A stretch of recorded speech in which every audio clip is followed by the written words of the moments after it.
Hello each and everyone, the one who is watching my video. This is Ankita, your commerce educator, welcoming you to Global Online where we are taking classes for NET and SET exam preparation. In today's lecture, I am going to discuss 10 most important or a most accepted MCQ on international trade and the theory from business environment and international business. This lecture is a very important to understand the trade and the theories okay ये lecture देखने के बाद आपके जो doubt है related to the international trade and theory वो सारे के सारे क्लियर हो जाएंगे और आपको ये भी पता चल जाएगा कि एग्जाम में किस तरह के क्वेश्चन पूछे जाते हैं। ये लेक्चर देखने के बाद अगर जो आपके सारे डाउट है वो क्लियर हुए या नहीं ये देखने के लिए हम आपके लिए लेकर आए हैं फ्री इवैल्यूएशन टेस्ट। ये टेस्ट देने के लिए आपको हमारा जो ऐप है ग्लोबल ऑनलाइन वो अपने प्ले स्टोर से डाउनलोड करना पड़ेगा, जहां पर आपको ये लोगो दिखेगा। डाउनलोड करने के बाद आपको उसके स्टोर में जाना है और अपना जो पेपर है यूजीसी नेट कॉमर्स पेपर 2 वो सिलेक्ट करना है। सिलेक्ट करने के बाद उसके कंटेंट में जाना है और कंटेंट में जाने के बाद आपको जो टेस्ट है वो मिल जाएगा। ये जो टेस्ट है वो सभी स्टूडेंट के लिए फ्री है। ओके और एक इम्पोर्टेंट बात, ग्लोबल ऑनलाइन आपके लिए लेकर आया है कॉमर्स पेपर 2 कोर्स, जहां पर आपको मिलेंगे complete video lecture, more than 100 video lectures we are providing you, notes वो भी डिटेल एक्सप्लेनेशन के साथ, test series with the detail explanation, previous year PDF with the detail explanation. The duration of the course is 1 year और इसकी जो फी है वो increase हो गई है और वो अब है 7000। अगर आप ये कोर्स लेते हैं तो पेपर 1 का जो कोर्स है वो आपको हम फ्री में प्रोवाइड कर रहे हैं। Don't wait for the last moment, do join our course and clear your upcoming exam. Trade between the two or more than two countries is known as. In this question they ask you the trade which is happening between the two countries or more than the two countries, and it is known as, the options given are internal business. Here the international business means which is happening within the nations, within the country. Second is external trade. External trade which is happening outside the country, outside your own nation. Third one is international trade. Now what is international trade? International trade is the exchange of a capital, goods and services across the international border or a territory because there is a need or a want of a goods or a services. In most of the countries, such a trade represents a significant shares of a gross domestic product, that is GDP, while the international trade as a exists throughout the history. Okay. Its economic, social and political importance has been on the rise in the recent centuries. And the last is unilateral trade. A unilateral trade agreement is a commerce treaty that a nation imposes without regard to the others. It benefits that one country only. It is a unilateral because other nation has no choice in this matter. It is not an open negotiation. The answer for this question is option number C, that is international trade. Which of the following is incorrect in respect of entrepreneur trade? In this question they ask you given which is the incorrect in the respect of entrepreneur trade. The first option is it is a kind of a external trade. Second option is it is basically a trade in which imported goods are re-exported with or without any additional processing or a repackaging. Third is an entrepreneur goods face import and export duty, open shipment for the port. And the last is Hong Kong is one of the world largest entrepreneur economy. Here the entrepreneur trade means importing goods from the foreign country with the purpose motive of exporting them to the another country at the higher price. It is a trade of a transshipment. Merchandise can be imported and exported without paying the import duties in the entrepreneur trade. It is a combination of a export and import trade, and it is also known as a re-export. The important center for a entrepreneur trade are London, Hong Kong and Singapore. The benefit of an entrepreneur in the past was that it removed the need for a ship to travel the whole distance of the shipping route. Here the option C will be the correct. At entrepreneur good face the import and the export duty upon the shipment from the port is the incorrect. Which of the following are true about the Incoterms? Here they ask you about the Incoterms. For this the options given are: the Incoterms are the set of internationally recognized rules that define the responsibility of the buyer and the seller for the delivery of the good under the contract of the sale. Second one is Incoterms are a replacement for the sale contract as they include everything pretending to such a contract. Third is Incoterms do not apply to all the sale contract and must be expressively incorporated in order to apply. And for this they given you the code, and from this code you have to select the correct one. Now first of all, to answer this question you have to understand what is the Incoterms. Incoterms are a set of internationally recognized rules that define the responsibility of the buyer and the seller for the delivery of a good under the contract of the sale. They are created and published by the International Chamber of Commerce, that is ICC, and are received from a time to time. Incoterms 2020 came into the force on 1st January 2020, replacing the Incoterms 2010. Incoterms are not a replacement for the sale contract. However, as they do not address the number of a key area, including the specification of the goods sold and a time, place, method or a currency of the payment of the price, Incoterms do not apply to all the sale contract and must be expressively incorporated in order to apply. For this the correct answer is option number C, that is 1 and 3 are correct. Here is the next question in which assertion and reason is given. The assertion is, as per the theory of mercantilism of international trade is a zero-sum game. And for this the reason given is, under this theory, accumulation of a wealth take place at the cost of the another trading partner. The options given are both A and R are true and R is the correct explanation of the A. Second one is both A and R are true but R is not the correct explanation of the A. Third one is R is the true but A is the true but R is false, and last is A is the false but R is true. Here the theory of the mercantilism attribute and measure the wealth of the nation by the size of the accumulated treasure.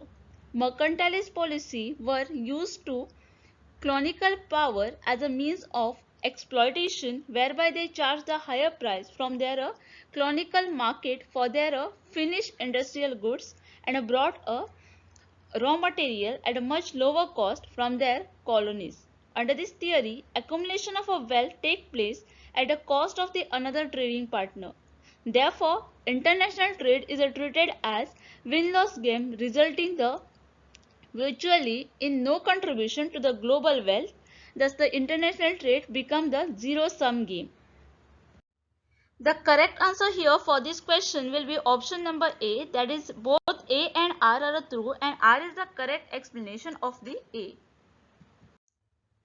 The next question is, classical theorists Adam Smith and David Ricardo in their model of international trade assume that the options given are there are two countries, two commodities and two factors. Second is labor is the only productive input as far as the value of a commodity is concerned. Third is production function obey constant return to the scale. And the fourth is input although mobile domestically are completely immobile internationally. And for this they given you the code, and from this code you have to select the correct one. So here, according to the classical writer, differences in the cost from the basic of the trade, differences in the cost may be of two types, that is absolute cost differences and comparative cost differences. As per the classical theorist, there are two country, two commodity and one factor, that is 2 multiplied by 2 multiplied by 1 model. Classicalists argue that labor is the only productive input as far as the value of a commodity is concerned. The value of a commodity is determined by the amount of a labor embodied in it. Here the answer for this question is option number B, that is labor is only the productive input as far as the value of a commodity is concerned, will be the correct. Then is production function obey the constant return to the scale is also correct, and input although the mobile domestically are a completely immobile internationally is also correct. So 2, 3 and 4 is the correct answer for this question. The factor endowment theory of international trade assumes that there are, and the options given are 2 country, 2 commodity and 1 factor. Second is 2 countries, 2 commodities and 2 factors. Third is 2 countries, 1 commodity and 2 factors. And the last is 2 countries, 1 commodity and 1 factor. So, according to the HO theory, factor endowment theory is carried up by the 2 countries, 2 commodity and 2 factor of the production, that is a labor and a capital. According to the HO, a capital abundant country will export a capital incentive good, while the labor abundant country will export the labor intensive good. So the answer here for this question is option number B, that is factor endowment theory of international trade assume that there are 2 countries, 2 commodities and 2 factors. The next question is a country is said to be in a complete state of autarky if it does not engage in the international trade with any other country. Second is engage in the international trade with the limited number of a country. Third one is engage in the international trade with the maximum number of the country, and the last is none of the above. Now here the autarky and the economic system of a self-sufficiency and a limited trade. A country is said to be in a complete state of autarky if it has a closed economy, which means that it does not engage in the international trade with any other country. A country is said to be in a complete state of autarky if it does not engage in the international trade with any other country. So the answer here for this question is option number A. The next question here is which of the following is not true in respect of a WTO rules of origin. In this question they ask you given which is not true in respect of a WTO rules of the origin. The first option is the rules of origin are to be criteria needed to determine the national source of a product. Second is all the government of the world follow the uniform practice with regard to the rules of origin. Third is rules of origin are used to be implement, measure and instrument of the commercial policy such as anti-dumping duty and safeguard measures. And the last is all of the above are the true. The rules of origin are the criteria needed to determine the national source of the product. Their importance is derived from the fact that a duty and a restriction in the several cases depend upon the source of the import. Okay. There is a wide variation in the practice of the government with regard to the rules of the origin, while the requirement of a substantial transformation of the universally recognized, some government apply the creation of the change in the tariff classification, other ad valorem percentage creation, and yet other the criteria of manufacturing or a processing operation. The answer here for this question is option number B. All the government of the world follow the uniform practice with regard to the rules of the origin are not true in respect of WTO rules of the origin. The next question here is international trade contributes and increase the world. For this the first option is population. Now what is a population? Population typically refers to the numbers of people living in a single area. Okay. Whether it is to be in a city or a town, region, country, continent or the world. Government typically quantify the size of their resident population within their jurisdiction using the census. Second is inflation. Now what is a inflation? In the economy, inflation refers to the general progressive increase in the price of the goods and services within the economy. When the general price level raises each unit of the currency by favor good and services constantly. Inflation corresponds to the reduction in the purchasing power of the money. The opposite of inflation is the deflation. Okay. Third is economy. And the economy is a last state of the interrelated production and consumption activity that aid in determining how scarce the resources are allocated. This is known as a economic system. Okay. And the last is trade barriers. Trade barriers are the government included restriction on the international trade. According to the theory of a comparative advantage, trade barriers are detrimental to the world economy and decrease the overall economic efficiency. International trade contribute and increase the world's economy. So the answer is option number C. Given what refers to the tax imposed on the imports. Okay. For this, the first option is imported tax. Import tax are the fee imposed by the government on the product imported into the country. Duty and tariff are both considered the import taxes. These are typically paid by the importer of the record bringing good into the country. Second one is tariff. Tariff is a tax imposed by the government of a country or by the supranational union on the import or export of the goods. Besides being a source of the revenue from the government, import duty can also be the form of the regulation of the foreign trade and a policy that taxes the foreign product to encourage or safeguard the domestic industry. Third one is subsidies. A subsidy or a governmental incentive is a form of a financial aid or a support extended to an economic factor, generally within the aim of promoting the economic and social policies. And the last is import quotas.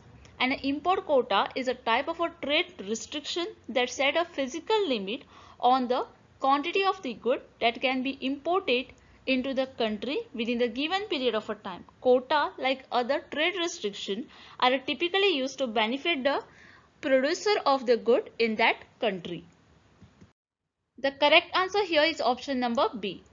Tariff refers to the tax imposed on the imports. During my previous lecture, I asked you one question, and the question was the balance of a trade balance the export and the import of which type of a trade of the country. For this, the options given were invisible. Invisible means which we cannot see. Okay, which we cannot see or which we cannot touch. Second one is merchandise. Merchandise is any practice which contribute to the sale of the product to the real consumer. At the retail in the store level, merchandising refers to the displaying the product that are for a sale in the creative way that entities the customers to purchase the more item or a product. Third one is industrial. Industrial Trade Corporation and their group company have a presence and expertise in the various industrial sector. The group was incorporated in year 1996 with an objective to serve the core industrial sector throughout the advanced industrial solution. And the last one is agriculture. Agricultural trade, monitoring the changing landscape of agriculture market and trade. Trade play a crucial role in providing the livelihood for the farmers and the people employed along with the food supply chain. It also contributes to reducing the food insecurity across the globe and provide a greater choice in the consumer's goods. So the correct answer for this question is option number B. The balance of a trade, the balance of a export and the import of the merchandise trade of the country. Okay. So students, this is the last question for today's lecture, and the question is, which is the oldest international trade theory? And the options given are country similarity theory, second is theory of absolute cost advantage, third is product life cycle theory, and the last is mercantilism theory. Please answer this question. I am going to answer this question in my next class with the explanation. Till then, keep watching, keep learning.